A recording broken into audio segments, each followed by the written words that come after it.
তো জেনে গেছেন আজ কার্লো আনচেলত্তি সরাসরি দেখা করবেন নেইমার দা সিলভা সান্তোস জুনিয়রের সাথে।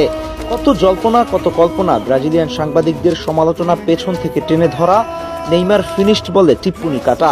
এত হতাশার পরও এখন শোনা যাচ্ছে নেইমার জুনিয়র থাকছেন কার্লো আনচেলত্তির স্কোয়াডে। আজ নেইমারের সাথে কার্লো কথা বলবেন সরাসরি, আর আগামী 15 তারিখ নেইমার করিন্থিয়াসের সাথে খেলবেন। সেই খেলা দেখার জন্য কার্লো আনচেলত্তি নিজে মাঠে থাকবেন বলে বিভিন্ন মিডিয়ার মারফত জানা যাচ্ছে।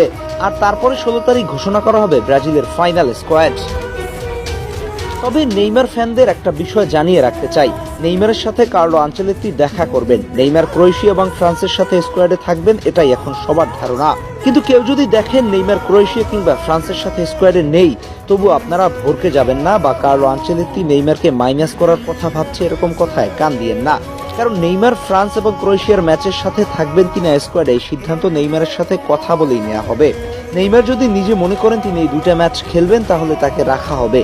আর তিনি যদি মনে করেন এই দুইটা ম্যাচ না খেলে আরো প্র্যাকটিস করে নিজেকে সরাসরি বিশ্বকাপের জন্য তৈরি করবেন, তাহলে সেটাও নেইমারের সিদ্ধান্ত। তাই আপাতত খুশির খবর এটাই যে নেইমার থাকছেন বিশ্বকাপে।